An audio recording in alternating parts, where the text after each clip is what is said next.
우리가 성경을 계속 읽으면서 열왕기상, 열왕기하를 막 읽어가야 되는데요. 이거를 읽으려면은 그 성경의 역사를 우리가 조금 염두에 두고 보면은 쉽겠죠. 그래서 성경 역사의 제일 먼저 시작은 그 신정 통치입니다. 하나님께서 다 통치하시는 그런 시대, 신정 통치라죠. 모세 이런 때는 신정 통치죠. 그런데 이제 하나님께서 사사들을 세워가지고 하나님의 역사를 나타내요. 그럼 사사시대로 가죠. 사사시대. 그리고 이제 사사시대가 이제 저물게 될 때 사무엘 같은 지도자가 나오게 되는데요. 그때 백성들이 뭐라 하냐면 저쪽 사람들이 왕들이 다 있다. 그러니까 왕들이 있으니까 전쟁도 잘하고 나라가 잘 살더라. 우리도 좀 왕을 세워달라 해요. 그래서 사무엘이 그러면 안 된다. 우리나라는 하나님이 왕이다. 여호와 하나님이. 그랬는데 자꾸만 보채니까요. 조건부로 허락을 하죠. 조건부로. 그래서 이제 그 왕정시대에 왕을 세우게 돼서 이제 왕정시대로 가게 되는데요. 신정통치 시대, 사사시대, 왕정시대로 가게 되는데 그 왕정시대는 조건이 많아요. 그래서 다른 나라에도 왕이 있으니까 우리나라에도 그런 똑같은 왕을 세워달라 하면은 이거는 안 된다. 하나님을 잘 섬기고 그리고 백성들의 그 복리 증진을 위해서 섬길 줄 알고 의를 위할 줄 아는 그야말로 섬기는 목자 이런 왕이라면 좋다 해가지고 세운 거예요. 그래서 이제 그 왕정 시대로 딱 들어왔는데 초대 임금이 누굽니까? 왕이 사울이죠. 사울이 초대 임금입니다. 그랬는데 딱 왕이 되자마자 처음에는 겸손했다고. 그래서 내가 하나님도 잘 섬기고 백성도 잘 섬기겠습니다 이랬는데 금방 마음이 변해가지고 막 백성들의 눈치만 살피고 인기에만 연연하고 막 이렇게 되는 거예요. 그러니까는 결국에는 뭐냐면 안 믿는 이방인의 왕하고 비슷하게 돼버리죠. 그래서 하나님께서 실패작이다. 사울은 마음에 안 들어. 실패야. 너 가라 해서 보내잖아요. 그러고 나서 이제 다윗을 세웠습니다. 내 마음에 드는 왕이다. 그러니까 다윗은 그야말로 백성들을 섬기고 하나님을 섬기고 경건하고 그런 왕이에요. 그런데 이 다윗 때 이제 그 이스라엘이 굉장히 기반을 마련하게 되는데 언제 꽃을 피우는가 하면 다윗의 아들인 솔로몬 때 이제 꽃을 피우죠. 그래서 나라가 안정되고 부강해지잖아요. 영토도 다 확보하게 되고요. 이제 주권을 가지고 성전도 세우고 이제 이렇게 해가지고는 그야말로 하나님께서 왕을 세운 보람이 이제 솔로몬 때 나타나게 되는데 그런데 그 솔로몬의 앞에 얼굴을 보면 굉장히 좋지만은 뒷모습을 보면 이미 그림자가 거기에 들이오기 시작하죠. 그러니까 솔로몬이 성전 건축하고 궁궐을 건축하고 그리고 처처를 많이 거느리고 이래가지고는 또 막 이렇게 공사를 하고 이러다 보니까는 뭘 했습니까? 백성들의 부역을 이제 징발하죠. 노동을 막 시키잖아요. 그러고 나서 또 세금을 중과세하죠. 세금을 중과세해가지고는 그 세금을 많이 하니까 백성들의 허리가 휘잖아요. 솔로몬 때. 그래가지고 이제 솔로몬은 하나님의 은혜가 있으니까 그래도 그럭저럭 하다가 죽었습니다. 그랬는데 이제 솔로몬의 아들 르호보암이 왕이 딱 되니까 이스라엘은 12지파가 연합을 이루어서 세운 국가입니다. 믿음의 국가입니다. 12지파가. 그랬는데 그 항상 그 유다 지파가 이제 왕이 되잖아요. 다윗이. 그 유다 지파 왕이 되는데 그 유다 지파와 베냐민은 붙어 다녀요. 근데 이제 그 라이벌이 누구냐면 베냐민 지파라든지 혹은 에브라임 지파 이런 지파입니다. 그죠? 에브라임 지파입니다. 그러니까는 그 에브라임 지파 중심으로 해가지고 베냐민 지파 이런 지파들이 우리는 유다 지파하고 상관없다 해가지고 반대하게 돼요. 그래서 솔로몬처럼 그렇게 우리를 부역을 많이 시키고 세금을 많이 걷어가게 되면은 우리는 안 하겠다, 독립하겠다. 그렇게 이제 가서 협상을 합니다. 솔로몬 아들 르호보암한테 그랬어요. 너 아버지처럼 하려면 우리가 너 왕 못 세워. 그런데 아버지 잘못했으니까 세금 거두지 말고 우리 좀 살게 해달라. 그러면 우리가 왕으로 섬기겠다. 이렇게 한 겁니다. 그래서 이제 이것이 이제 기회가 돼가지고 남쪽의 유다하고 북쪽의 10지파가 북이스라엘로 독립을 해버려요. 분단 국가가 돼버려요. 분단 국가. 그래서 이제 분단 국가가 되다 보니까 그 북쪽이 나중에 아수리에 망하고 남쪽이 나중에 바벨론에 망하죠, 그죠? 그런 이제 역사가 전개됩니다, 그죠? 그래서 오늘 우리가 보고자 하는 열왕기상 혹은 열왕기하 얘기는 하나님께서 이제 사울 왕을 세우고 사울 왕을 버리고 다윗을 세웠는데 다윗의 아들 솔로몬 때 번영하다가 그 그림자가 들이오기 시작했는데 솔로몬의 아들 르호보암 때 잘못돼가지고 남북이 분단되고 남북이 각각 다른 이제 나라가 돼서 가잖아요, 그죠? 그때 이제 북이스라엘을 중심으로 해가지고 선지자들이 활동하게 되는데 그 선지자가 뭐냐면 엘리야하고 엘리사입니다. 그래서 여기 11개 상의 역사와 11개 하의 역사의 대부분은 엘리야와 엘리사의 얘기를 쓰고 있어요. 근데 이것은 단순하게 선지자의 얘기가 아니라 북이스라엘, 분단된 북이스라엘의 죄악생을 하나님께서 꾸중하시면서 다루는 그런 역사들이다. 자, 이런 거를 우리가 염두에 두고 이 성경을 보면 이제 굉장히 맥이 잡히고 이해가 되겠죠. 자, 그래서 열왕기상 12장 11절입니다. 다 같이 보겠습니다. 시작. 내 아버지께서 너희에게 무거운 멍에를 매게 하였으나 이제 나는 너희의 멍에를 더욱 무겁게 할지라. 내 아버지는 채찍으로 너희를 징계하였으나 나는 정갈 채찍으로 너희를 징계하리라 하소서. 그러니까 여기서 나는 누구고 아버지는 누굽니까? 아버지는 솔로몬이고요. 나는 누구냐면 솔로몬의 아들인 르호보암입니다. 그래서 이제 그 에브라임 지파가 그 유다 지파의 라이벌이거든요. 그러니까 에브라임 지파가 중심이 돼가지고 이번 기회로 아예 우리가 저기 다윗하고 유대 지파하고는 상관없는 나라를 세우자. 그런데 그냥 느닷없이 나라를 세우면 안 되니까 조건을 갖다 거는 거죠. 조건을 갖다 걸어가지고 그 정치를 좀 잘해라. 만약에 잘하면 우리가 계속해서 따를 마음이 있지만 만약에 우리의 요구를 안 들어주면 우리는 분단시켜서 가겠다, 이런 얘기인데 르호보암이 어떻게 얘기를 하냐면 아버지는 채찍으로 때렸으면 나는 전갈 채찍으로 때리겠다. 이게 뭡니까? 더 강경하게 백성들의 불만을 짓밟아버리겠다는 얘기죠. 그죠? 솔로몬이 한 것이 손가락이었다면 내가 하는 것은 허리다, 허리. 그러니까는 너희들이 한가하고 배가 부르니까는 와가지고 이러쿵저러쿵 얘기를 하는데 세금도 더 걷이고 그냥 더 막 노동도 더 시키고 그냥 확 밀어붙이겠다, 이런 결론을 내렸어요, 르호보암이. 그래가지고는 결국에 뭐냐면 열 지파가 그러면 우리는 너희하고 상관없다 해가지고 독립해서 북이스라엘이 돼버리는 겁니다. 그러니까 그 북이스라엘로 남북이 분단되는 그런 역사에 그 원인 제공은 솔로몬이에요. 원인은 솔로몬이 제공을 했어요. 왜냐하면 말년에 막 흥청망청하고 굉장히 부패하고 막 타락했잖아요, 솔로몬이. 그랬는데 그거를 결정적으로 사건으로 만들어버린 것은 아들 르호보암이에요. 그러니까 르호보암도 굉장히 무지하죠, 그죠? 무지해가지고 그런 걸 확 밀어붙여라 해가지고는 완전히 이제 나라가 갈라지게 되는 그런 지경이 되었습니다. 그러니까 우리가 여기서 볼 수 있는 것은요, 어떻게 그 왕정 시대가 왔는데 이 왕은 세우면 안 된다. 근데 자꾸만 세워달라 하니까 그러면 조건부로 세워라 했더니 사울 왕이 버림받았는데 다윗이 서가지고 금방 다윗과 솔로몬 때 반짝했습니다. 그런데 솔로몬의 아들 르호보암이 되니까 거기서부터 그냥 불만이 폭발해가지고 남북으로 갈라지게 됐는가라고 하는 그런 그 역사의 그 허물, 그러니까 하나님을 떠나고 하나님을 제대로 믿지 못하니까 어떻게 역사가 잘못된 길로 가는가라고 하는 것을 우리가 한눈에 볼 수 있게 되는 거죠. 자, 그랬으면은 북이스라엘이 갈라져서 나가서 정말 하나님을 잘 섬겨서 다윗을 보니까 내 마음에 든다라고 하는 것처럼 북이스라엘이 그런 길로 갔으면 얼마나 좋겠는가. 그런데 그런 길로 안 갑니다. 12장 27절 말씀입니다. 시작. 만일 이 백성이 예루살렘에 있는 여호와의 성전에 제사를 드리고자 하여 올라가면 이 백성의 마음이 유다 왕 된 그들의 주 르호보암에게로 돌아가서 나를 죽이고 유다의 왕 르호보암에게로 돌아가리로다 하고.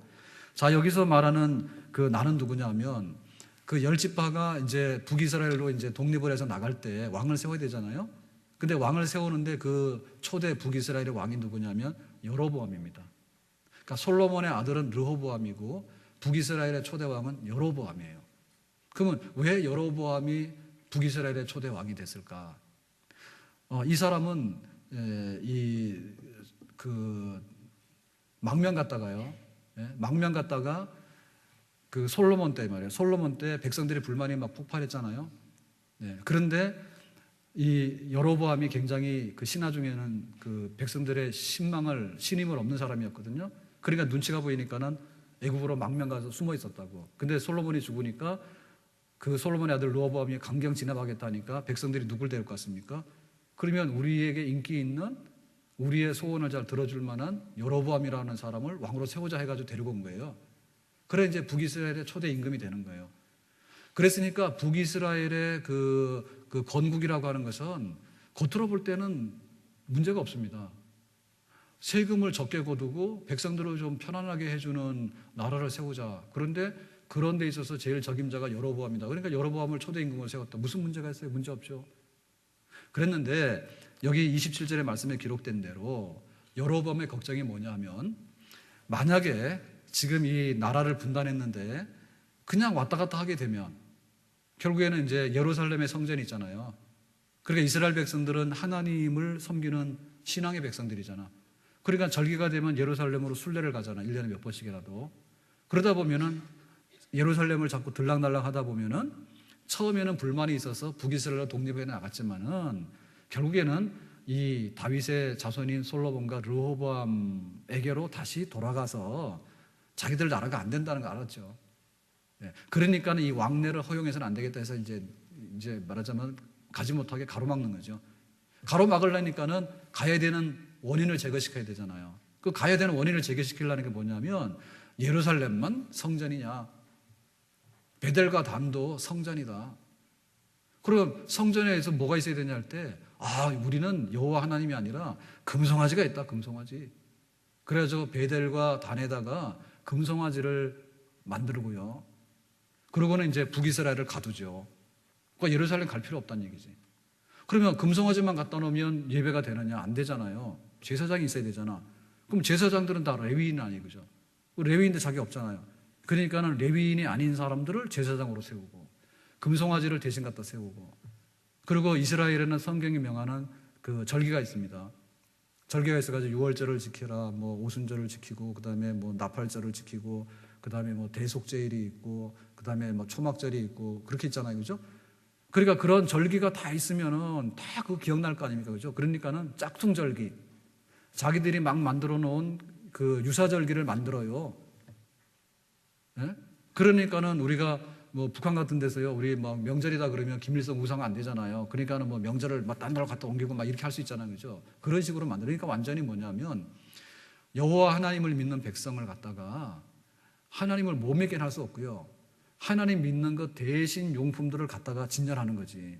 그러니까 유사종교를 만드는 거예요, 유사종교를 만들어가지고 이제는 여호와 하나님 찾지 않아도 북이스라엘에서 우리끼리 다 우리의 영적인 그런 요구들이 다 만족될 수 있으니까 여기 사세요. 이제 이렇게 하는 거죠. 그러니까는 북이스라엘이 독립돼서 나가는 표면적인 이유는 정의와 백성들에 대한 그런 그 이렇게 보살핌과 이런 그 어떤 정치적인 경제적인 요구사항들이 관철될 수 있는 그런 고상한 뜻을 가지고 있지만은 실제적인 내면으로 볼 때는 우상숭배, 자기들의 권력을 유지하고 자기들의 정권을 유지하기 위해서는 할 수 없다. 하나님 외에 다른 것들을 만들어서 이 백성들을 끌고 가야 된다라고 하는 그런 우상숭배를 갖다가 이제 생각하게 된 거죠. 그래서 북이스라엘은 아예 나라가 생길 때부터 잘못된 나라예요. 잘못된 나라예요. 우리가 우리의 신앙의 길을 이렇게 걸어가는데요, 어떤 때 보면요, 바른 소리 합니다. 바른 소리 합니다. 핑계 없는 무덤이 없습니다. 목사님, 내가 이래서 그렇고요, 내가 저래서 그렇고요, 우리 교회가 이래서 그렇고요, 어느 권사님 이래서 그렇고요, 다 핑계가 있습니다. 들어보면 다 맞아요. 그런데 중요한 것은 뭐냐면 그것이 표면적인 이유일 때가 많아요. 구실은 그걸 삼았지만은 실제적으로 하나님 사랑하냐면은 하나님 사랑 안 하는 거예요. 그런데 내가 교회를 잘 섬기려 하는데 다른 사람이 뭐 나를 시험에 들게 해서 막 억울해 하니까는 맞다니까. 그런데 그러면 그 안에 교회를 사랑하고 하나님 사랑하는 게 있느냐 말이에요. 없어요. 그게 바로 곁길로 가는 진짜 모습입니다. 곁길로 가는 진짜 모습입니다. 정말 하나님을 사랑했으면요, 솔로몬이 잘못했고 르호보암이 잘못했으면 백성들이 금식하며 회개하며, 하나님, 솔로몬이 왜 이렇게 처음에는 잘했는데 나중에 못하죠? 왕이 좀 은혜를 받고 바로 쓸 수 있도록 해주세요. 이렇게 하고, 그 아들 르호보암이 학정을 계속하겠다라고 선포하게 되면 감옥에 가더라도 거기서 금식하면서 의의 길을 걸어가고 바른 길을 걸어갈 수 있도록 하는 그런 선한 싸움을 싸워야 될 거 아닙니까? 그거 안 하는 거예요. 우리가 좀 더 세금도 없고 편안하게 살 수 있는 나라, 그런데 우상숭배해도 괜찮고, 이렇게 바로 북이스라엘로 간 그 길이거든요. 그래서 이거는 나와서는 안 되는 분단인데 구실을 삼아가지고 자기들의 영적인 부패 상황을 드러낸 것에 지나지 않는다, 그렇게 볼 수가 있겠습니다. 그래서 우리가 잘못된 길로 걸어가는 데 있어서요, 유사 종교를 굉장히 조심해야 돼요. 이거를 바꾸면 이걸로 한다라고 하는 그런 잘못된 생각들 있잖아요. 그거 굉장히 조심해야 돼요. 우리가 주일 성수 그러면 교회 나와서 인격적인 예배 드리라거든요. 근데 라디오 듣고 예배 드렸다고요? TV 보고 예배 드렸다 해요. 그 예배가 아니에요. 네? 뭔가 대신해요. 목사님 나는요 끄떡없어요. 내가 거쪽 가서도요 다 내가 기도하는 마음이 있어요. 그 기도랑 그거랑 똑같은 게 아니에요. 그리고 우리가 기도를 하더라도 정말 교회를 위해 기도하고 선교를 위해 기도하고 그런 기도를 해야 되는데요. 나 좀 잘 먹고 잘 살게 해주세요. 그거는 교회에서 하나 저쪽에 뭐 캠핑장 가서 하나 휴양지 가서 하나 다 똑같은 거예요. 기도가 아니에요. 유사하게 대신 갖다 바꿔놓고 그거를 진짜인 것처럼 착각하는 거가 그게 잘못된 거예요. 그렇기 때문에 우리가 겉모양을 반대하다가 속을 반대하면 안 된다. 차라리 겉으로는 우리가 좀 지고 속는 한이 있더라도 속의 것이 올바르게 될 때 우리는 하나님 앞에서 은혜 받는 백성으로서 그루터기가 보존되고 뿌리가 보존되는 그런 믿음의 백성이 될 수 있는 줄로 믿습니다. 자, 밑에 13장 5절을 보겠습니다. 시작. 하나님의 사람이 여호와의 말씀으로 보인 징조대로 제단이 갈라지며 재가 제단에서 쏟아진지라. 자, 이게 하나님의 사람은 무명의 선지자인데요. 북이스라엘이 명분상으로는 정치적인 경제적인 정의를 위해서 독립을 해나갔는데 실제적으로는 유사 종교를 만들어가지고 여호와 하나님을 기만하고 우상숭배로 가려고 하는 그런 걸 가지고 있잖아요. 그래서 하나님께서 무명의 선지자를 보냈어. 그래서 북이스라엘의 베델과 단에서 제사를 드릴 때 그 제단이 갈라지고 재가 쏟아졌어. 이건 뭐냐면 하나님이 우상의 제단, 불법한 제단은 박살내겠다는 얘기죠. 그죠? 그러니까 너희가 지금 이런 걸 하고 있다면 아예 하지 마라 이런 얘기입니다. 선지자를 보내가지고. 그러니까는 아예 그 북이스라엘이 불신앙의 길로 가는 것에 대해서는 하나님께서 처음부터 엄벌하신 거예요. 니들이 뭐 경제적으로 정치적으로 뭐 정의와 풍요로움을 위해서 웃기는 소리 하지 마라. 실상은 영적으로 우상숭배 좋아가지고 그거 가는 길이야. 그러니까 너희들의 재단이 부서지가지고 박살난다. 이걸 보여줬단 말입니다. 그런데 그 하나님이 엄중한 이제 이 그 불법한 재단에 대해서 이제 하나님께서 심판하신다고 보여줬잖아요. 그랬는데 그 다음에 불행한 일이 벌어져요. 밑에 13장 17절입니다. 밑에 시작. 이는 여호와의 말씀이 내게 이르시기를 내가 거기서 떡도 먹지 말고 물도 마시지 말며 또 내가 오던 길로 되돌아가지도 말라 하셨음이로다. 그러니까 이 무명의 선지자가 가서 예언을 하는 거죠. 너희들 북이스라엘이 이렇게 불법한 제단을 쌓고 우상숭배하게 되면 망한다. 이거 하고는 이제 도망가야 되는 거예요. 거기서 대접받으면 어떻게 되죠? 대접받으면 마음이 풀어져 가지고 뭔가 보상을 줘야 되니까 그래 뭐 그러다 보면 뭐 그런 것도 있을 수 있지 이렇게 하고는 두둔할 거 아닙니까? 그죠? 그러니까 인정사정 없이 할 말만 딱 전하고 도망오라 이거예요. 그래서 떡도 먹지 말고 물도 마시지 말고 그러니까 북이스라엘의 여로보암 왕을 비롯해가지고 잘못된 사람들하고는 교제하지 말고 악수하지 마라. 하나님 말씀 엄격하게 전하고 와라. 그래서 오려고 하는데 거짓 선지자한테 속아가지고요 가서 밥을 먹게 돼요. 하나님이 그러는데 말을 바꿔가지고 다시 밥 먹고 가라 했다 이러니까는 그래요? 그러고 밥을 먹고 그래 오는 길에 뭐냐면 하나님께서 이 무명의 선지자가 하나님 말씀 어긴 거 아닙니까? 그래서 길에서 사자를 만나는데 사자가 이 선지자를 찢어서 죽어요. 그러니까는 무명의 선지자가 하나님 말씀을 고지고대로 전하는데 100% 순종하지 못했기 때문에 사자한테 찢겨 죽는다고. 하물며 하나님의 선지자가 가서 말씀 전하는데 조금 나중에 자기가 잘못 생각해가지고 밥을 먹고 왔잖아요. 그래서 하나님이 사자를 통해서 찢었다면은 우상숭배하고 유사종교 삐딱길로 가는 백성들에 대해서 어떻게 할까요? 사자 100마리도 보내겠죠. 그래서 북이스라엘의 첫 출발부터 하나님께서 엄중하게 경고하신 역사가 있습니다.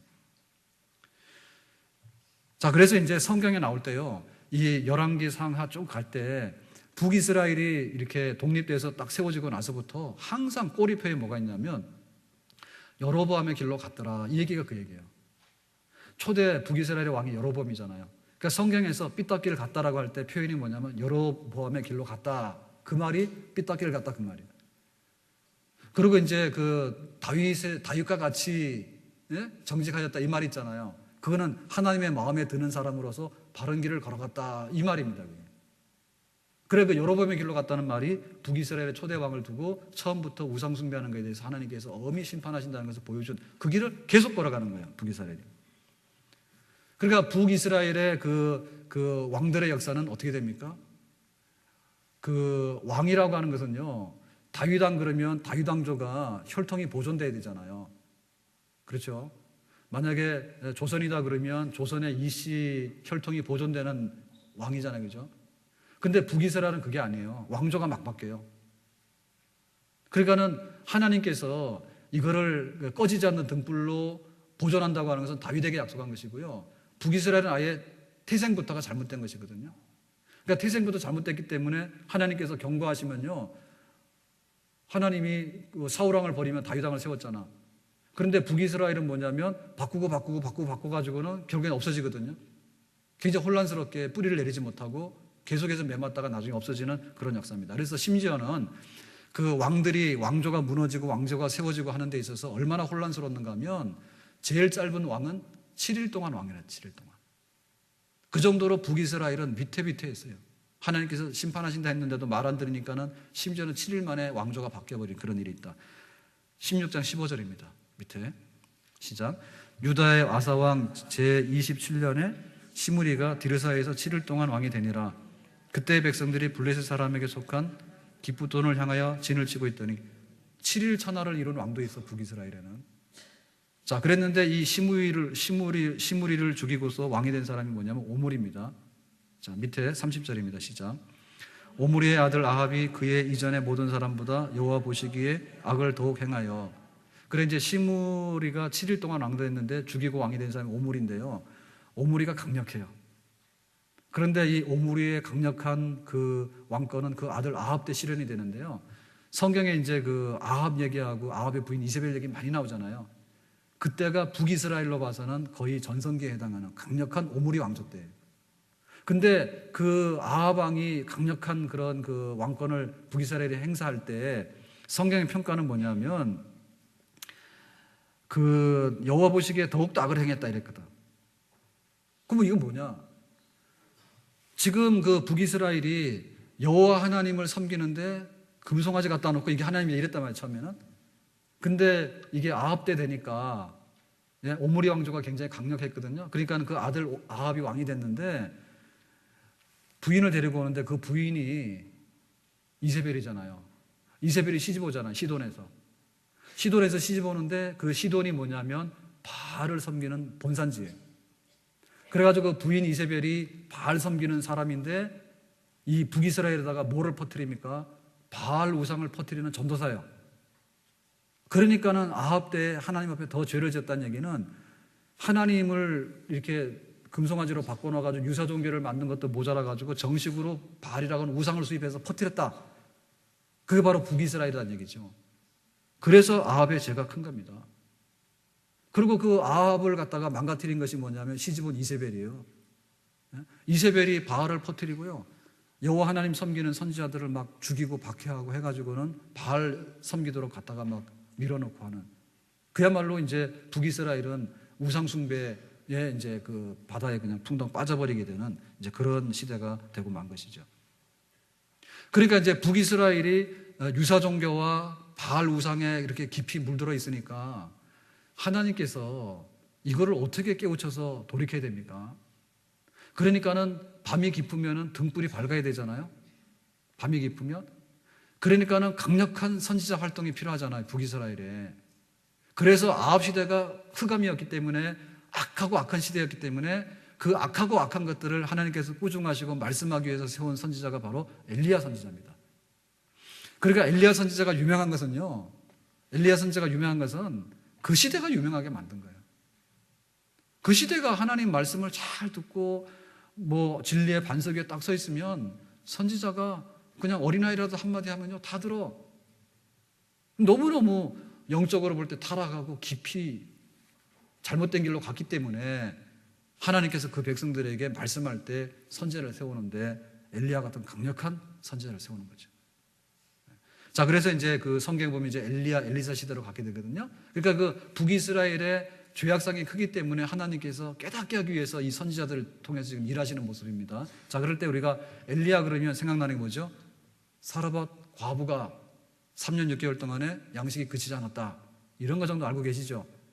네. 자, 거기 17장 6절 말씀입니다. 시작. 까마귀들이 아침에도 떡과 고기를, 저녁에도 떡과 고기를 가져왔고 그가 시냇물을 마셨으나. 자, 하나님께서 북이스라엘이 잘못된 출발을 했을 뿐만 아니라 말도 안 듣고 막 바알 우상까지 수입하고 이렇게 된 난리가 나니까 하나님께서 그 백성들을 징계하실 때 성경에서 가장 흔한 징계가 뭐냐면 가뭄이에요. 기근입니다. 먹을 게 없으면 좀 깨닫고 하나님께 돌아올까 싶어서 하나님께서 하늘의 문을 닫아버렸죠. 3년 6개월 동안 흉년이 오죠. 지금은 수입도 하고 그다음에 뭐 창고에다가 이렇게 저장했다가 방출도 하지만 그 당시는 그런 게 없어요. 그러니까 그야말로 1년만 흉년이 심하게 들어도 사람들이 막 죽어나가요. 깨닫고 오라고 하나님께. 그랬는데 어떻게 됐냐면 이제 먹을 게 없으니까 엘리야 선지자가 너희들 죄를 회개하고 하나님께 돌아오라 그랬잖아요. 그죠? 근데 안 돌아오니까 이제 가뭄이 계속될 때 엘리야 선지자는 뭘 먹었다고요? 까마귀가 배달해주는 떡과 고기를 먹었어요. 잘 먹었죠? 그 시대에 먹을 게 없는데 선지자는 지금 그리 시내까지 숨었는데요. 까마귀가 와가지고 떡과 고기를 갖다 줬잖아. 여러분 이렇게 기특한 까마귀 봤어요?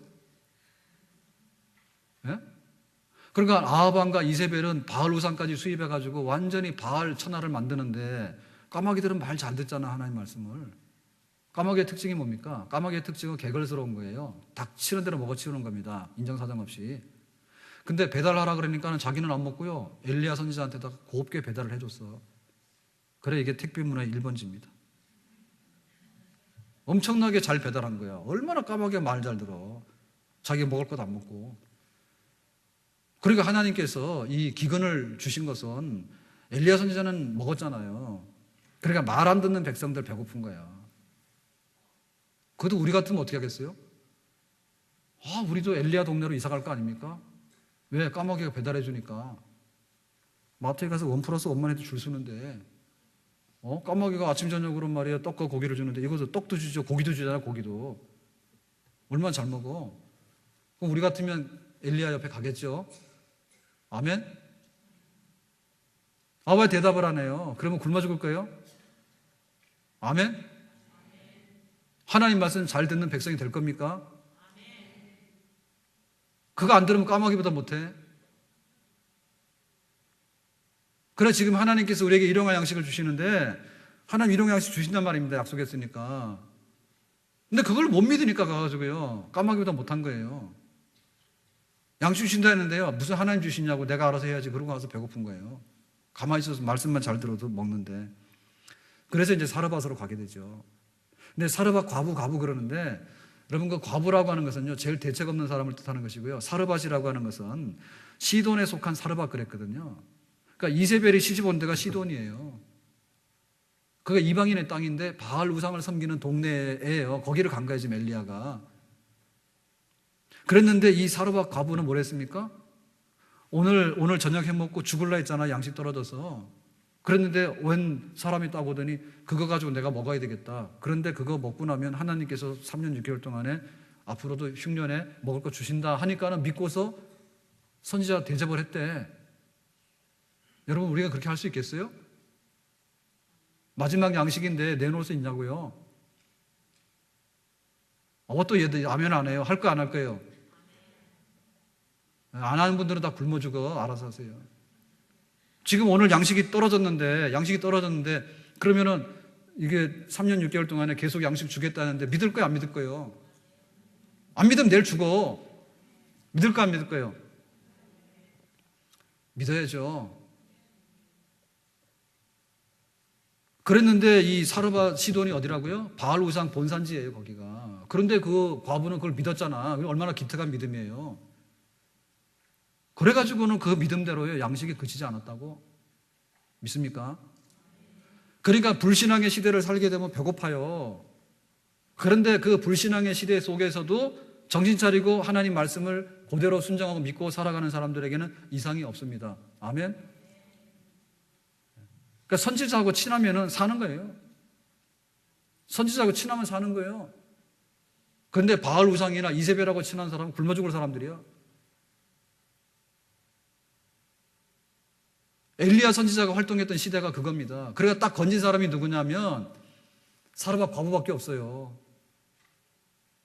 딱 건진 사람이 사르밧 과부인데 바알 우상 섬기는 동네에 한 과부 집에 들어갔더니 과부는 믿더라. 그런데 이스라엘 과부가 얼마나 많은데 이스라엘 과부들한테 가서 먹을 거 있는데 그거 내일 먹고 죽으려고 하는데 그거 가지고 같이 먹자고 하나님 말씀이 그거 다 채워주신다고 그랬더니 당신 안 듣는다 얘기지. 그러니까 이스라엘 백성들 중에 굶어 죽었는데 그 사람들이 믿음이 없어서 굶어 죽었단 말입니다. 과부가 많았죠. 이스라엘에 과부가 없느냐? 많았고, 이스라엘에 문둥병자가 없었느냐? 많았어요. 그런데 문둥병자 중에 치료받은 사람은 아람의 군대 장관인 나만이 치료받은 것이고요. 과부 중에서 흉년의 때 먹은 사람은 사르밧 과부밖에 없잖아요. 그러니까 우리가 이 시대를 살아가면서 어떻게 내가 구별된 믿음의 사람으로 하나님 말씀을 신뢰하고 살아야 될 것인가? 비록 북이스라엘이 다 잘못된 길로 갔더라도 그 중에 온전한 믿음을 가지고 살아가게 되면 하나님께서 구별된 약속으로 그 백성을 지키시는 줄로 믿습니다. 그러니까 엘리야가 얼마나 답답합니까 지금. 예? 여기 지금 사르밧 과부는 잘 먹고 있는데 이스라엘 백성들은 다 굶어 죽고 있잖아요. 원인은 뭡니까? 바알 우상에 빠져가지고 바알 우상 섬기고 있으니까 하나님께 징계하시는 거잖아요. 너무나 잘 알잖아요. 그래서 안 되겠다 싶어가지고 갈멜산에 와라 대결하자 그 얘기입니다. 18장 19절입니다. 다 같이 시작. 그런즉 사람을 보내 온 이스라엘과 이세벨의 상에서 먹는 바알의 선지자 450명과 아세라의 선지자 400명을 갈멜산으로 모아 내게로 나오게 하셨어요. 이게 이제 역사적인 결투입니다. 하나님을 섬길 것인지 바알과 아세라 우상을 섬길 것인지 우리가 결판을 내자. 그래서 이제 우리가 하나님께 양식도 얻고 살 수 있는 길로 가자라고 하는데 내가 목숨을 걸고 그거를 증명을 할 테니까 그거를 믿고 나를 따라오세요. 그죠? 그래서 우리가 아는 대로 갈멜산에서 이제 제단을 쌓아가지고 기도했더니 바알 선지자들이 막 기도했는데 안 됐죠. 그죠? 예? 막 고함도 지르고 자기 몸에 자의해서 피도 흘리고 그랬는데 아무 소식이 없었잖아. 근데 엘리야가 나와서 기도하니까 하늘에 불이 떨어졌죠. 불이 떨어져가지고 다 제단을 불살랐잖아요. 그죠? 그래서 하나님, 여호와가 진짜 하나님이라고 하는 것을 증명했죠. 누구들 앞에서? 아합 왕과 많은 이스라엘 백성들이 보는 참관인이 있는 증인들 앞에서 여호와 하나님께서 불사르는 걸 봤잖아요. 눈으로. 그랬는데도 그 백성들이 바알을 버리고 하나님께 돌아왔느냐? 안 돌아왔다고. 그걸 보고서도. 그러니까 그 시대가요, 얼마나 강팍하고 얼마나 악했는가를 알 수 있잖아요. 그러니까 우리가 이게 은혜를 받는데 불 떨어져도 끄떡도 안 해요. 불 떨어져도. 그러니까 은혜 받는 건 마음으로 받는 거예요. 이거를 대접하면 양식이 그치지 아니하리라. 그러니까 아멘 하니까 그 은혜를 받는 거고요. 은혜를 못 받고 강팍한 사람들 하늘에서 불이 떨어져도 돌아서면 그만이에요. 아이, 나 못 봤어요. 뭐. 봤으면 내가 어떻게 했겠는데 나는 안 믿어요. 그러고 마는 거예요. 얼마나 강팍한지. 그래 지금도 하나님께서 하시는 말씀이 그겁니다.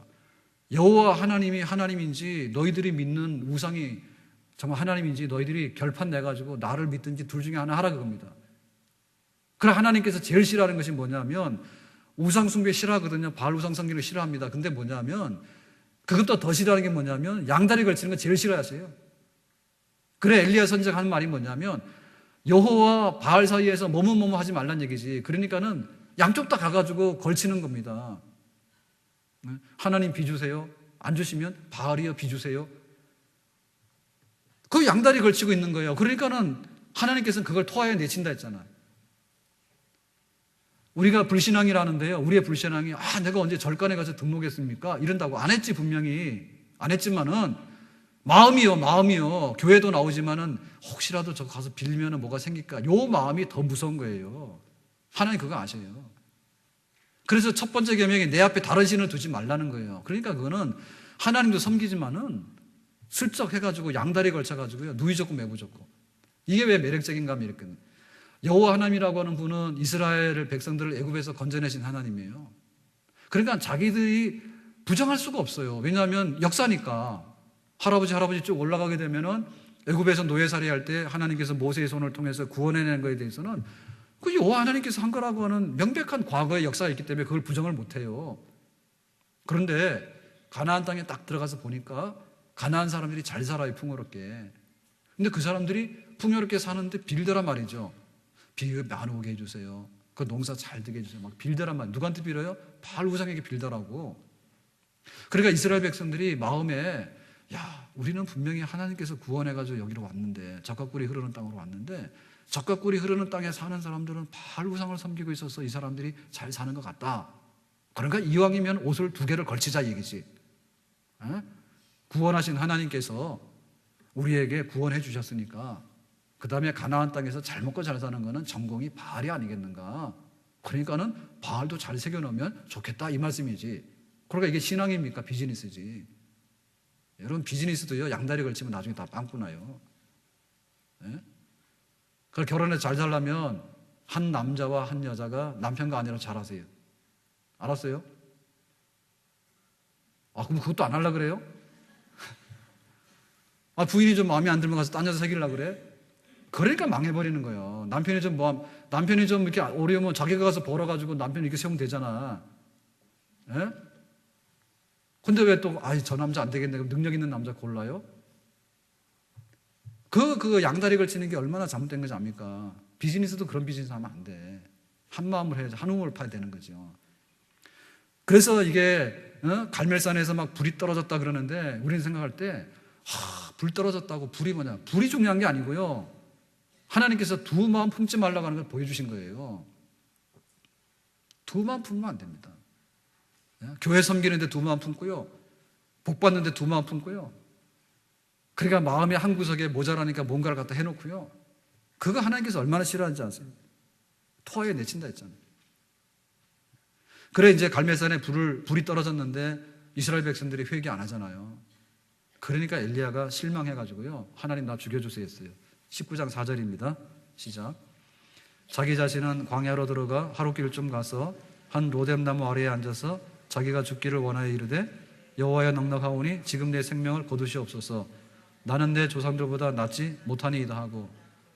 이게 뭐냐면 나 죽게 해주세요 그러는데 이게 엘리야가 이제 우울증이 심해진 겁니다. 예? 그래가지고는 그 로뎀나무 아래 갔는데 광야요. 제일 밑에 남쪽까지 국경까지 도망가가지고요. 광야길을 가가지고 이제 아합이나 이세벨이 못 찾아오잖아요. 거기서 이제 숨어가지고 신세 타령하면서 나 죽여달라는 거예요. 그러니까 이게 극단적인 두려움의, 극단적인 우울증의 현상인데요. 엘리야도 하다 보니까 이렇게 돼버렸어요. 엘리야도 하다 보니까. 그래 우리가 이 신앙생활 하면서 우리 자신이 온전하게 쓴다고 하는 것은 기대하시면 안 돼요. 그러니까 믿다가도 죽겠다라는 생각이 들 때는 나도 그럴 수 있다라고 생각하세요. 문제는 뭐냐면 다시 일어서는 게 문제예요. 확 죽으면 안 돼요. 죽고 싶다 이러고 말아야 돼요. 네? 그러니까 우리가 영적으로 볼 때 누구나 침체에 빠질 수 있는 것이고 영적으로 심각한 파산을 경험할 수 있어요. 그런데 중요한 것은 뭐냐면 하나님이 우리를 버리는가 안 버리는 건데 하나님께서 어떻게 하죠? 엘리야를 잠재우잖아요. 일단 간에 사람이 잠을 자고 나면요 약간 정상으로 돌아올 가능성이 있습니다. 근데 잠 못 자고 시달리거나 막 이러잖아요. 그건 비정상이에요. 잠잔 다음에 그 다음에 먹어요. 영양 보충해요. 그러고 나서 시내산에 가가지고 하나님 앞 기도를 해요. 그 하나님 음성을 들어요. 그러니까는 육신적인 회복과 심적인 회복과 영적인 회복이 이루어져요. 그래서 엘리야가 다시 한번 제 소명을 받아서 사명을 감당하는 그런 역사가 있습니다. 그러니까 내 힘대로 뭔가를 하겠다는 생각하지 말고요. 내가 쓰러지더라도 7번 넘어지더라도 8번 다시 일으키는 하나님의 손이 있다는 걸 기억하고 극단적인 생각하지 말아야 됩니다. 완벽주의라는 건 있을 수가 없어요. 완벽주의도요 자기 의예요. 내가 잘났기 때문에 나는 이렇다는데 그거 잘못된 거예요. 그러니까 차라리 우리가 하나님 앞에서 영적으로 잘 사는 사람도 어떤 사람이냐면 하나님 내가 잘못했어요. 그런 사람도 영적으로 병이 안 납니다. 내가 할 만큼 했는데 하나님 해주는 게 뭐냐라고 하니까 문제가 되는 거예요. 내가 할 만큼 했는데 하나님 이게 뭡니까? 이렇게 되니까. 그리고 나는 잘했는데 저 사람은 잘못했는데 왜 저 사람은 잘 됩니까? 라고 하기 때문에 문제가 되는 거예요. 하나님 내가 부족해서 그래요. 우리가 그런 마음 갖게 되면 하나님께서 다시 일으켜주시고 또 새롭게 헌신할 수 있는 그런 새로운 마음을 우리에게 주시는 줄로 믿습니다. 자, 그래서 이제 그 아합이 그 북이스라엘을 강력하게 세워나갔을 때 바알 우상을 막 퍼뜨리고 그랬잖아요.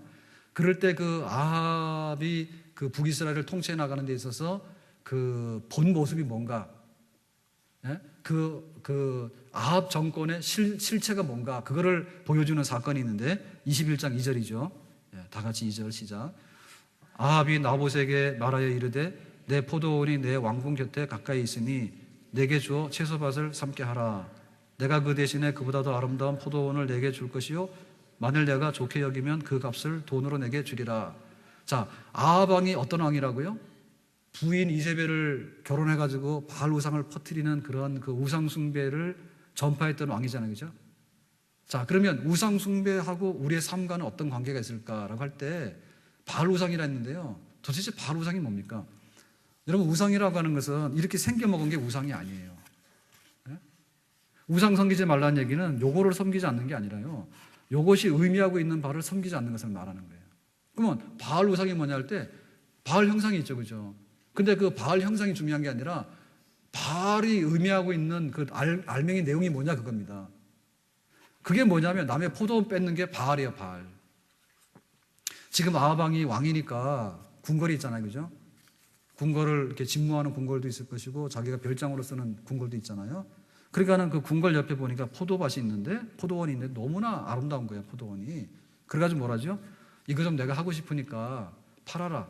안 팔면 내가 다른 걸로 대신 포도원을 주겠다 했죠. 그러니까는 이 주인이 누굽니까? 나봇이죠. 나봇이 받아들였어요, 안 받아들였어요? 안 받아들였어요. 이유가 뭡니까? 이거는 조상이 준 유산이기 때문에 하나님께서 왕에게 팔거나 이거 주는 것은 금지하는 겁니다, 이렇게 했어. 그래서 결론적으로 얘기하면 나봇이 이 말해가지고 죽었죠. 부인 이세벨이 화가 나가지고 왕 돼가지고 그거 하나도 못 뺏어오냐고 해쳐버렸잖아요. 나봇을 거짓 증인 세워가지고 죽였잖아요. 아합이 바알 우상을 섬기고 했던 그것이 뭐냐면 바로 이겁니다. 그러니까 바알 우상이 무서운 것은요, 바알 우상 형상이 무서운 게 아니에요. 바알 우상이 생겨먹은 게 무서운 게 아니라 바알 우상은 돈을 좋아하는 거예요, 돈을. 욕심.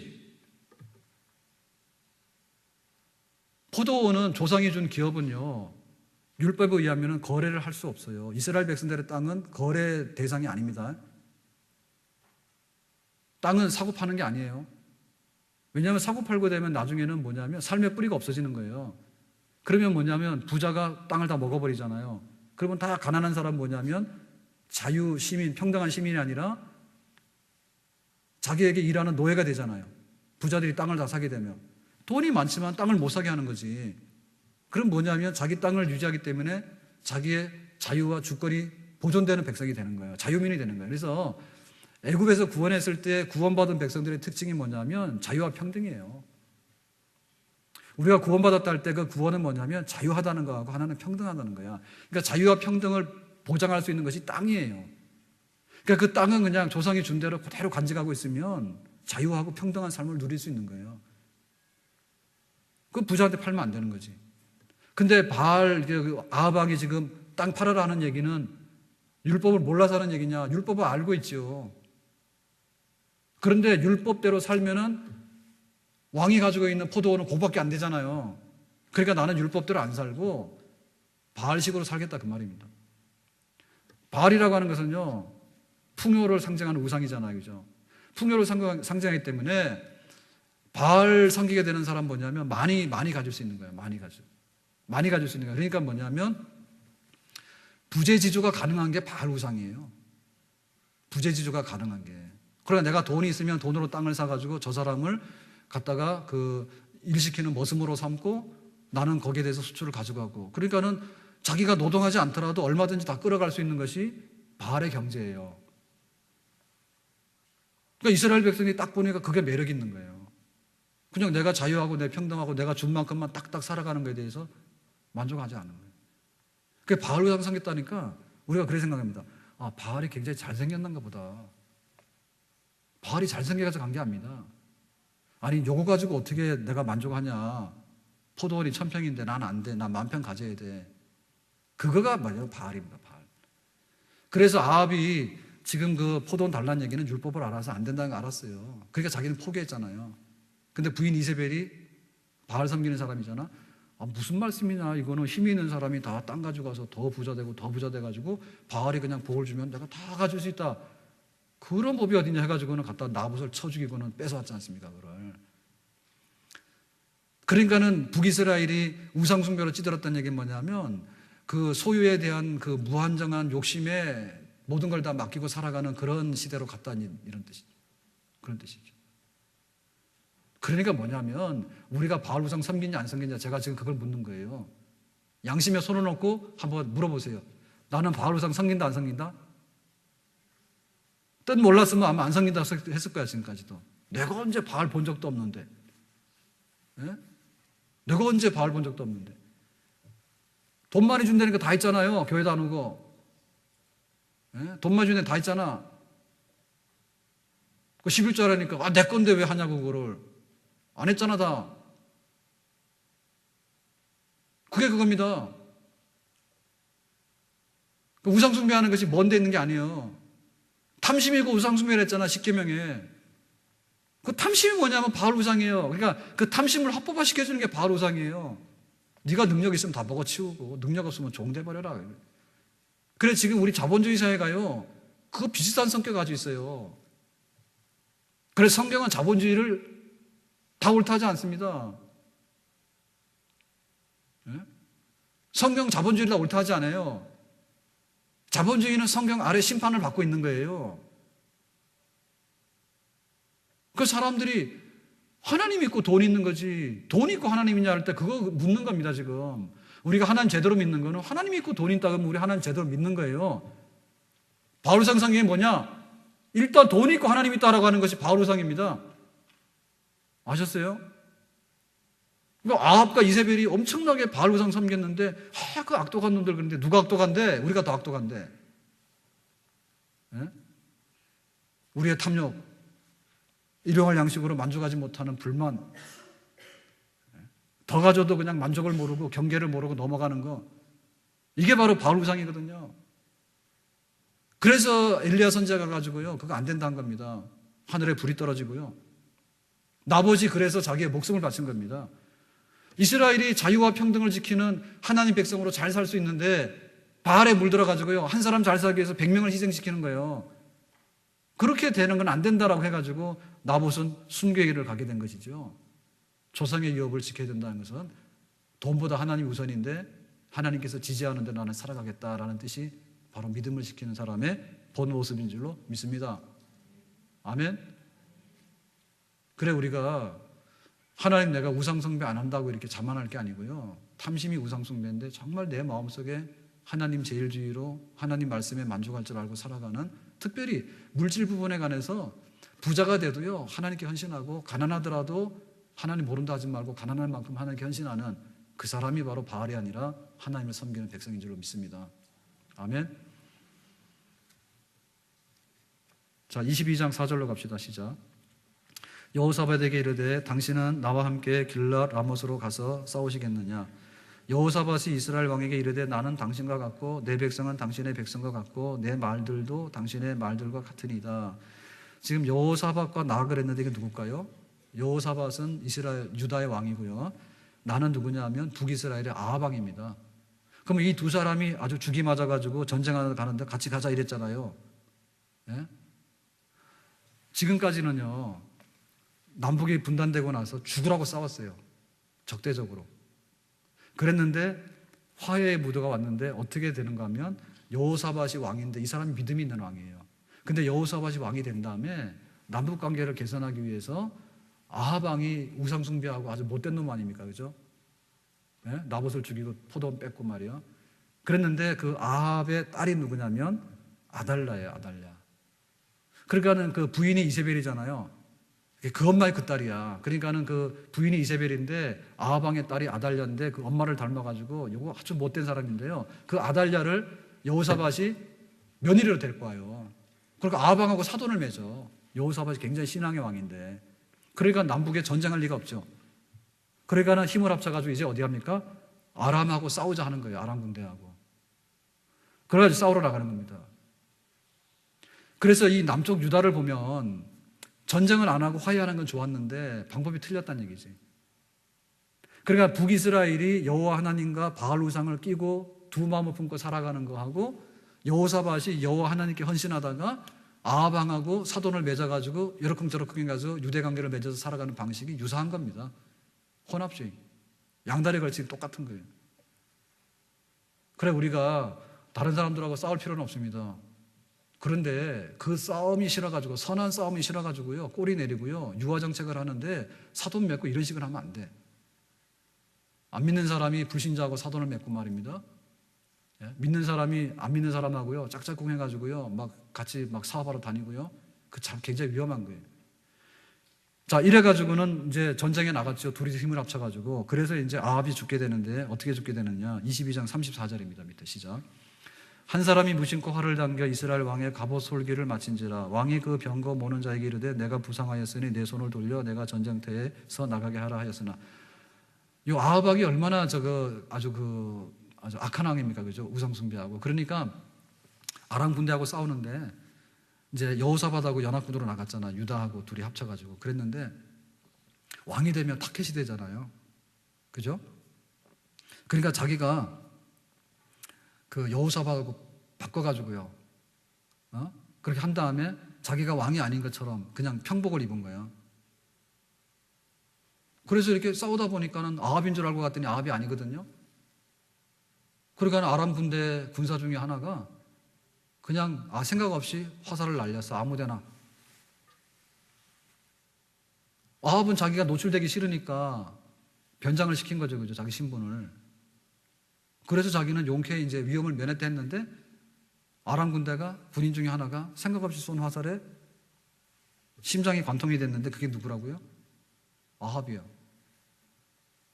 그래가지고 하나님께서 그 못된 짓을 하는 아합을 그렇게 심판하십니다. 그래서 그 시체를 가져와서 씻었는데 사마리아 못에 씻을 때 개들이 와서 피를 핥았고 그 못에는 창기들이 목욕하는 것이었다 해가지고 아합의 심판받은 말로가 얼마나 비극적이었는가 알 수 있어요. 그래서 북이스라엘의 영화로운 때를 만들었던 아합이 이렇게 못된 짓을 하다 이렇게 죽어갑니다. 그러니까 우리가 우상숭배하고 막 그 탐욕을 부리고 막 사람을 갖다가 죽이고 피 흘리게 하고 이런 것을 할 때 우리의 결말이 어떤가에 대해서 우리는 딱 생각을 하고 하셔야 돼. 죄 짓으면은 죄를 짓고 나서도 용케 무사하게 간다는 생각은 딱 버리셔야 됩니다. 왜냐하면은 아무렇게나 화살을 쏘더라도 그 화살은 나를 향해서 오고 있습니다. 죄인들에게. 그러니까 아예 우리는 그거 버려야 돼요. 용케 피해가고 그런 거 버려야 돼. 하나님께서 분명히 찾으시는데요. 아무리 숨고 뭐 하더라도 소용없어. 압살롬이 그 다윗 반역해가지고 막 그 싸우러 가다가 어떻게 죽었습니까? 예? 노새 타고 가는데 노새가 나무 밑에 가다가 압살롬이 머리가 길잖아요. 그러니까 그 머리카락이 그 가지에 딱 걸려가지고 대롱대롱 매달리죠. 하나님께서 뽑아내려면요 그렇게 해요. 예? 악한 자는 망하고 믿음으로 사는 자에게는 하나님의 긍휼하심과 하나님의 은총과 축복이 있는 줄로 믿습니다. 자, 열왕기하 1장 2절로 가세요. 빨리 보겠습니다. 1장 2절 시작. 아시아가 사마리아에 있는 그의 다락 난간에서 떨어져 병들매 사자를 보내며 그들에게 이르되 가서 에글론의 신 바알세붑에게 이 병이 낫겠나 물어보라 하니라. 자, 아합 왕은 죽었습니다. 그렇게 저주받아 죽었습니다. 근데 아합 왕의 아들이 아하시아입니다. 그죠? 아하시아가 어떻게 했다고요? 다락 난간에서 떨어졌는데 바알이 병이 났죠. 다락 난간에 떨어져 가지고. 그래서 이 병이 낫겠는가 누구한테 물었어요? 바알세붑, 내나 같은 바알 우상입니다. 자, 여기서 두 가지가 있죠. 그죠? 하나는 왜 난간에서 떨어졌는데 병나냐? 예? 뭐 굴러도 뭐 안 다칠 수 있잖아. 그죠? 나를 버리고 가시는 님은 심리도 못 가서 뭐 한다고요? 발병이 나는 거예요. 그러니까 왜 떨어진대? 떨어졌는데 왜 다쳤대? 아버지 닮아서 못 되니까 그렇게 된 거예요. 그러나 조심하세요. 가지고 괜히 넘어지면 이거 왜 넘어졌는가 알아봐야 되고 다치면 왜 다쳤는가 알아봐야 돼. 근데 그럴 수 있는데 또 뭐랬습니까? 하나님께 물어보러 가는 게 아니라 바알세붑에게 물어보러 갔잖아. 그래서 죽었어. 그러니까 앞으로 그 삐딱기를 가는데 끝까지 삐딱기 가면 죽으니까요. 가지 마세요. 빨리 돌아오세요. 발이 부러져도 돌아오고 팔이 부러져도 돌아오고 감기 걸려도 돌아오고 눈병이 나도 돌아오고 잠을 못 자도 돌아오고 하나님께 돌아오면 하나님께 다 받으시고 치유하시는 줄로 믿습니다. 자, 그래서 이제 그 엘리야 시대가 저물고 이제 엘리사가 이제 다시 선지자로서 이제 일을 하게 되는데, 자, 이 두 사람이 엘리야는 죽고 하늘로 승천하고 엘리사가 선지자 되는 과정이 이제 9장 2절의 말씀입니다. 그 유명한 구절인데요. 다 같이 확인하겠어요. 시작. 건너매 엘리야가 엘리사에게 이르되 나를 내게서 데려감을 당하기 전에 내가 내게 어떻게 할지를 구하라. 엘리사가 이르되 당신의 성령이 하시는 역사가 갑절이나 내게 있게 하소서 하는지라. 자, 엘리야가 사명을 다했을 때 하나님께서 요단강에서 승천하죠, 그죠? 하나님께서 불수레와 불말을 보내가지고 엘리야를 하늘로 올려서 승천해서 데리고 가버리죠, 그죠? 그랬을 때 그 엘리야 선지자를 따라갔던 제자 중에 제자가 누구면 엘리사예요. 그래서 엘리야가 이제 하늘로 승천하는 걸 알 때요, 끝까지 따라갔어. 그래가지고 뭐 했냐면 그 성령의 역사의 갑절, 그러니까 다른 성경에는 그랬죠, 영감의 갑절을 주세요 그랬잖아요, 그죠? 그래서 우리가 그 성령의 역사를 얘기할 때 성령의 역사가요, 한 대, 두 대, 뭐 1.5리터, 3리터 이런 식으로 생각하는 건 아닙니다. 여기서 말하는 갑절이라고 하는 것은요, 계승을 의미하는 거예요. 그러니까 선지자가 엘리야가 활동했던 만큼 엘리야 사후에 엘리사가 활동할 수 있는 그런 하나님의 은혜를 나에게 주세요. 그게 없으면 선지자 끊어지잖아요.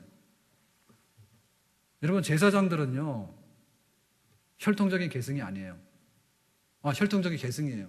제사장은 아버지가 제사장이면 자기도 제사장이고 혈통이 그걸 보존해줘.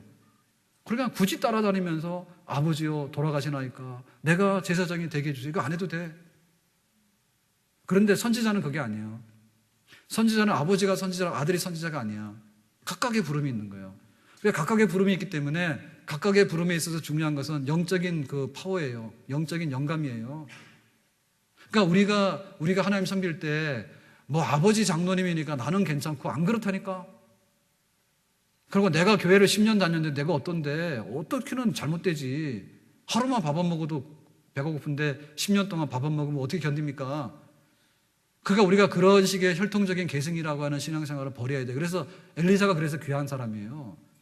선생님 가시면 어디로 가시나이까 졸졸졸 따라다니는데 오지 말라니까 요단강에도 따라갔는데 요단강에 따라가가지고 선생님 어디 가시니까 그러니까 가시기 전에 나에게 영감의 갑절을 주셔야 되는데 그건 꽃배기가 아니고요, 선생님이 했던 선지자로서의 그 능력을 하나님께서 나에게도 부어주시기 원한다고 하는 선지자의 소명에 대해서 하나님 나를 불러주세요 그거예요. 그런 사람을 하나님께서 쓰시는 줄로 믿습니다. 배짱도 좋아가지고요, 주시려면 주시고 말려면 말고 그러고 앉아있는 거예요. 그래야 하면 안 돼. 하나님 오늘도 말씀해 주시고 하나님 나의 기도를 들어주시고 하나님 나에게 성령을 새롭게 부어주시고 날마다 영감의 갑절이 나에게 부어질 수 있는 그런 갈급한 영을 가질 때 정말 그 아하방의 악한 시대가 갔잖아요. 엘리야 시대는 더 악하거든요.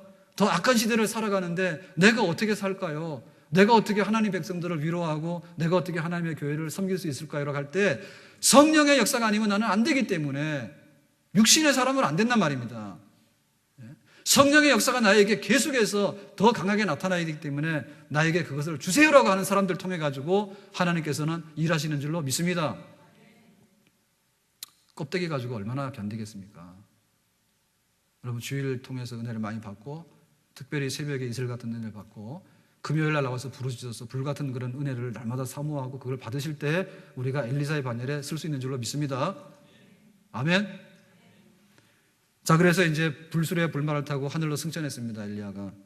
자, 그랬는데, 자, 밑에 2장 23절을 보겠습니다. 시작. 엘리사가 거기서 베델로 올라가더니 그가 길에서 올라갈 때 작은 아이들이 성읍에서 나와 그를 조롱하여 이르되 대머리여 올라가라, 대머리여 올라가라 하는지라. 자, 이걸 보면은 엘리사가 뭐였다고요? 네, 엘리사가 대머리였습니다. 대머리 만세입니다. 그 유명한 엘리사가 대머리였으니까는 대머리는 앞으로 훌륭하게 될 사람들이에요. 근데 여기 보니까 대머리에 올라가라는 얘기는 칭찬이 여기요. 칭찬입니까? 욕입니까? 욕이죠. 빨리빨리 해요. 시간 없어요. 가야 돼요. 오늘. 욕이잖아요. 그죠? 근데 이 욕을 한 아이들이 누구예요? 작은 아이들이라. 그러면 여기서 워십한 아이들? 요거 아니에요. 나 보고서 여기 방지훈이 서 있는데 지훈이가 유치원대 왜 왔나 했더니 학교 들어갔지. 그 요거 초등학교 1학년도 했나 봐, 오늘 워십을. 예?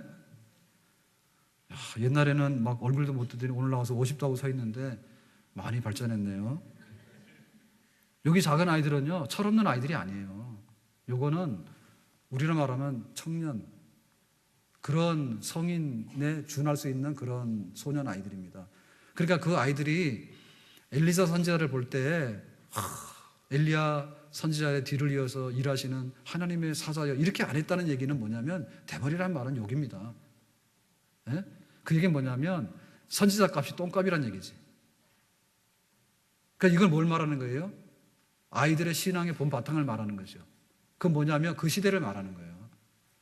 그 시대를 젊은 애들이 노래를 부를 때 교회는 뭐하며 하나님은 뭐며 이러고 빈정거리고 이러는 겁니다. 이래가지고는 뭐냐면 숲에서 사자가 나와서 다 먹어치웠어. 그 시대가 그렇게 악했어요. 아합 시대가 악했기 때문에 엘리야가 그렇게 하늘에 불로 역사를 했고요. 엘리사 시대가 그렇게 악했기 때문에 영감의 갑절을 구한 거예요. 선생님, 내가 2배로 은혜 안 받으면 나는 못합니다. 애들이 이렇기 때문에 시대가. 그러니까 엘리사 시대 때 보면요, 엘리야 때보다도 훨씬 더 많은 기적이 일어나요. 그만큼 시대가 악한데 하나님께서는 그 시대를 회개하고 돌이키기 위해서 더 많은 기적을 행하시는 거예요. 거기다가 엘리사를 통해서. 믿습니까? 자, 그래서 다 빼고요. 자, 4장 4절 한번 봅시다. 시작. 너는 내 2 아들과 함께 들어가서 문을 닫고 그 모든 그릇에 기름을 부어서 차는 대로 옮겨 놓으라. 자, 이게 엘리사가 했던 기적 중에 가난한 선지자 생도, 제자의 과부 집에 가가지고 빚 갚아준 얘기죠. 그죠? 기름을 다 팔아가지고 빚 갚도록 한 얘기. 엘리사가 한 기적이고요. 자, 그 다음에 또 엘리사가 한 기적이 뭐냐면 수넴 여인의 집에 가가지고 대접을 잘 받았죠. 부잣집인데 이 집에 뭐 필요한 게 없냐 했더니 아무것도 없는 거예요. 너무 부자라서. 그래서 아들이 없죠. 그래서 그 집에 아들을 낳게 됐죠. 근데 그 아들이 또 죽었어. 그래서 엘리사 선지자가 기도하니까 죽은 아들이 살아났어. 그러니까 엘리사는 능력이 그만큼 나타나서 죽은 아이를 살려낼 만큼. 자, 그 다음에 이제 그 밑에 4장 41절 보겠어요. 시작. 엘리사가 이르되 그러면 자루를 가져오라 하여 솥에 던지고 이르되 퍼다가 무리에게 주어 먹게 하라 하며 이에 속 가운데 독이 없어지니라. 자, 여기 무리는 뭐냐면 이게 신학생들입니다. 선지자 후보생들이 이제 학교에 모여가지고 하숙생, 기숙사 생활하는데 너무 가난하잖아요. 엘리사 선지자를 보고 대머리야 올라가라 할 정도니까 무슨 국물이나 있겠어요. 아무것도 없죠. 그러니까는 끓여 먹는데 먹을 게 없으니까 들에 나가가지고 모를 갖다가 이렇게 채소 같은 거를 해다가 먹었단 말이죠. 그랬더니 그게 독성이 있었는가 봐. 그래 죽게 생겼다 하니까는 가루를 넣었더니 솥에 국이 독이 다 없어졌다. 엘리사가 능력을 행해서. 그런 얘기고요. 자, 밑에 42절입니다. 시작. 한 사람이 바알 살리사에서부터 와서 처음 만든 떡 곧 보리떡 20개와 또 자루에 담은 채소를 하나님의 사람에게 드린지라. 그가 가로되 무리에게 주어 먹게 하니라. 여기도 보면 보리떡 20개하고 채소로 100명을 먹입니다. 그러니까 예수님께서 오병이어 5,000명을 먹였던 얘기의 전조죠. 그죠? 그러니까 엘리사 선지자를 통해 가지고요. 또 100명을 먹이는데 보리떡 20개 가지고 먹이는 그런 역사가 엘리사를 통해서 나타나게 됩니다. 자, 5장 10절 다 같이. 엘리사가 사자를 그에게 보내 이르되 너는 가서 요단강에 몸을 7번 씻으라. 내 살이 회복되어 깨끗하리라 하는지라. 자, 여기서 너는 누굽니까? 아람의 군대 장관인 나만이죠. 나만이 문둥병 고치는데 요단강에서 씻으라 했더니 엘리사가 한마디 했더니 그대로 하니까 다 고쳐졌죠. 그 엘리사의 기적입니다. 자, 그 다음에 6장 6절입니다. 시작. 하나님의 사람이 이르되 어디 빠졌느냐 하며 그것을 보이는지라. 엘리사가 나뭇가지를 베어 물에 던져 쇠 도끼를 떠오르게 하고. 자, 이것도 이제 그 선지자들 후보생들이 제자들이 이제 그 기숙 생활할 때 집을 지었는가 봐요. 그 집을 짓는데 그 도끼가 굉장히 비싸잖아요. 그때는 쇠붙이가요. 도끼를 빌려다가 나무를 찍어서 집을 지었는데 도끼 자루가 날아가서 물속에 빠진 거야. 강에. 못 건지잖아요. 큰일 났잖아 지금 빌려온 거. 그래가지고 어떻게 했느니 나뭇가지를 베어다가 물에다가 딱 던졌더니 물속에 들어가 있던 도끼 자루가 쫙 올라갔대. 신기하죠? 신기해요? 신기하지 않아요? 빨리 반응을 보여요. 그러니까 막 도끼 자루도 막 위로 올라오고 막 독이 났는데도 가루를 뿌리면 독이 없어지게 되고 그 보리떡 20개 가져오면 100명이 먹고도 남게 되고 막 그 기름을 부으라 그러면은 기름 막 부어가지고 막 빚의 2 아들이 팔려가는데 막 빚도 다 갚게 되고 난리가 났죠? 난리 났죠? 네. 자, 그 다음에 하나 더 보죠. 그죠? 밑에 14절이에요. 시작. 왕이 이에 말과 병거와 많은 군사를 보내매 그들이 밤에 가서 그 성읍을 에워쌌더라. 그래가지고 이제 아람하고 계속 전쟁 상태인데 이 그 엘리사가 있으니까는 꼼짝을 못 하는 거예요. 그래서 이제 엘리사를 체포하기 위해서 도단성에 있는데 아람 군대가 도단성을 포위했어. 그래가지고 이제 죽었다 이제 잡혀서 그러는 순간에 눈을 딱 뜨고 봤더니 어떻게 됐다고요? 하나님의 불말과 불병거, 그러니까 하나님의 군대가 도단성을 지키면서 그 아람 군대가 포위하고 있는데 그 아람 군대를 포위하고 있는 거예요. 그러면은 아람 군대가 지금 포위당해서 죽게 생긴지, 그죠? 지금 도단성에 엘리사가 있는데 아람 군대가 와서 포위를 했으니까 엘리사는 죽은 거 아니에요. 근데 하나님이 천군천사를 보내가지고 또 아람 군대를 포위했으니까 엘리사는 살고 걔네들이 잡히게 된 거 아니에요. 그러니까 엘리사가 있으면 뭐냐? 군인 하나도 안 가도 돼. 엘리사가 있으면 군인 하나도 안 가도 되는 거예요. 막 하나님께서 하나님의 군사를 보내가지고 다 포위해가지고요, 다 잡아가지고 막 포로로 끌고 가고, 아람 군대가 막 작전을 일어나잖아요. 그러면은 엘리사가 다 알아 벌써. 그래가지고는 탁 하니까는 자기들이 막 당황해가지고 누가 비밀을 빼나가놨는데 엘리사는 그냥 다 아는 거야. 그러니까는 엘리사 혼자서 그냥 군대 없어도 다 나라를 지키는 거야. 그렇게 많은 능력이 나타났다 얘기죠. 자, 하나 더 보면요, 7장 2절입니다. 밑에 시작. 그때 왕이 그의 손에 의지하는 자 곧 한 장관이 하나님의 사람에게 대답하여 이르되 여호와께서 하늘의 창을 내신들 어찌 이런 일이 있으려 하더라. 엘리사가 이르되 내가 내 눈으로 보리라. 그러나 그것을 먹지는 못하리라 하니라.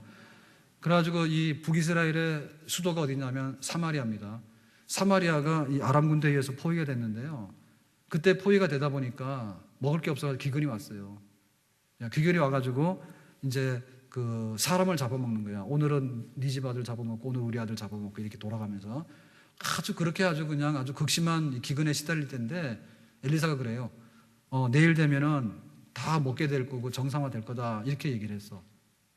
그러니까는 왕을 섬기는 한 장관이요, 지금 말하면 뭐 총리죠, 그죠? 총리가 말하기를 야, 하늘에 창문 내도 그런 일은 없다 이랬어.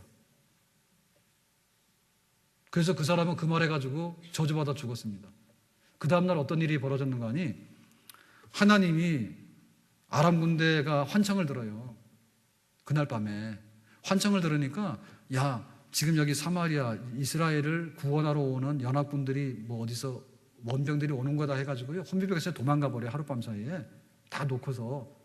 그래가지고 그냥 아람 군대가 가지고 있던 양식을 다 먹게 되잖아요. 그러니까는 하루 사이에 사마리아가 정상화되죠, 그죠? 그러니까 백성들이요, 어제 하늘에 창을 내도 그럴 일 없다라고 했던 잡아와라 했죠, 그죠? 잡아가지고 저주할 때 죽이는 방법이 목을 밟아서 죽이는 겁니다. 눕혀놓고요, 목을 밟으면 목뼈가 부러지잖아요. 그렇게 해서 그 말 해가지고 죽었어. 그러니까 여러분 그 불신앙적인 말 하지 마세요. 하나님이 뭐 어떻게 했다 그런 거 하겠어요? 그런 말 하지 마라. 그런 말 하면 목뼈가 밟혀서 부러져 죽어요. 그러니까 엘리야의 말은 지금 뭐죠? 지금 계속 하는 얘기가 엘리야가 말 한마디 했더니 하룻밤 사이에 양식이 다 생겼죠. 하룻밤 사이에 적군 다 도망갔죠. 그 다음에 막 먹을 것도 생겼죠. 그 다음에 막 나만 장군은 그냥 문두병 다 나와버렸죠. 그럼 막 물속에 빠져 도끼자루도 거꾸로 올라와서 막 다 얻었죠. 막 온갖 게 안 된 게 없잖아요. 지금 이거를 보면은 놀라운 역사가 일어났는데 왜 하나님께서 엘리사에게 이런 일을 했습니까? 엘리사 통해서 왜 이런 일을 했죠? 경건하고 잘 믿고 잘 살았으면 이거 할 거 없는 거예요. 이런 일이 벌어지진 않아요. 왜 아람 군대에 포위를 당하고, 왜 굶주려가지고 자식을 잡아먹어야 되고, 왜 그 선지자들이 대접받아야 되는데 대머리와 놀림받고 먹고 살 게 없으니까는 들에 가서 막 채소 뜯어먹다가 독에 막 죽을 뻔하고 그런 일이 왜 있죠? 하나님 앞에 잘못 살았기 때문에 어려운 현상들이 일어난 거예요. 그렇기 때문에 그 불신앙적이고 잘못된 세상에서 하나님이 살아계시다는 것을 보여준 거예요, 엘리사를 통해서. 그러니까 우리가 딱 알아야 되는 건 뭐냐면 나는 은혜 받을 길이 없다라는 걸 하지 마라 그 말입니다. 정상적으로 살아가고 우리가 넉넉할 때는 하나님께 감사만 하면 돼요. 평안할 때 감사하고, 낮이 되면 감사하고, 밤이 되고 어려운 일이 닥칠 때는 하나님께 부르짖어 기도하고, 믿습니까? 밝을 때에 노래며 어두울 때에 기도와. 좋은 일 있으면 찬양만 하면 돼. 그치? 어려울 때는 기도하란 말이죠. 그러니까는 엘리사 시대가 그렇게 역사했다는 얘기는요, 진짜 혹독하게 불신앙적이고 못 사는 시대라 그 말이에요. 그런데 하나님께서 엘리사를 통해서 역사하시잖아요. 믿습니까? 그러니까 우리가 어려운 시대를 살면 살수록 하나님께서는 더 귀한 기적을 행하시고, 우리가 어려운 시대를 살면 살수록 하나님께서는 구별된 백성을 통해서 더 많은 기적을 행하시고 우리를 통해서 하나님의 역사를 보여주시는 줄로 믿습니다. 아멘? 아, 직장에서 뭐 우리 오라는 데가 없으니까. 그러니까 은혜를 받을 때라 그 말이지. 저희 대학 나올 때는요, 다 갔어요. 다. 직장 못 가는 사람 어디 있어요? 4학년 2학기 때 대학생들도요 막 등록금 대줬어요. 회사에서 오라고. 지금은 박사가 돼도 오라 소리 안 해요. 지금이 바로 은혜 받을 때인 줄로 믿습니다. 정말 우리나라 경제가 잘 돌아갈 때는 연간 10%씩 성장했잖아요. 근데 지금은 성장이 어디 있습니까? 삼성에서는 막 수십조를 쌓아놓지만 보통 사람 돈 구경을 못 하잖아. 그러니까 2만 불이 남들 2만 불이지 내가 2만 불이 아니에요. 그러니까 바로 지금이 바로 우리가 은혜 받을 때인 줄로 믿습니다. 아멘? 교회가 성장을 멈췄습니다. 교회 오라 그러면 비웃고 안 옵니다. 그렇기 때문에 지금이 바로 하나님께서 역사하시는 때인 줄로 믿습니다. 그리고 바로 지금이 은혜 받을 때인 줄로 믿습니다. 역설적이라 그 말입니다. 엘리야 엘리사는 막 말만 하면 다 되고 뭐 하면 다 되고 그랬다 하지만은 그 시대가 얼마나 가난하고 얼마나 혹독한 불신앙의 시대였던가, 그거를 배경으로 놓고 생각해 볼 때 내가 가야 될 길이 뭐고 내가 살 길이 뭔가에 대해서 우리가 바로 생각했어요. 정말 이 시대야말로 하나님께서 은혜 주시기 원하고 다른 모든 사람들이 불신앙의 길로 가기 때문에 내가 신앙적으로 가서 구별된 축복과 은혜와 기적을 누리는 그런 백성의 반열에 우리 모두가 서야 될 줄로 믿습니다. 그것이 바로 패역한 시대에 살아갔던 선지자의 모습이에요. 오늘 우리들의 한 주간의 삶이 하나님의 기적 같은 보호 속에 사는, 그리고 다시 한번 이 시대를 향해서 하나님의 살아계심을 입증할 수 있는 그런 분명한 목적의식 가지고 살아가는 믿음의 사람들이고 믿음대로 응답받기를 주의 이름으로 축원합니다.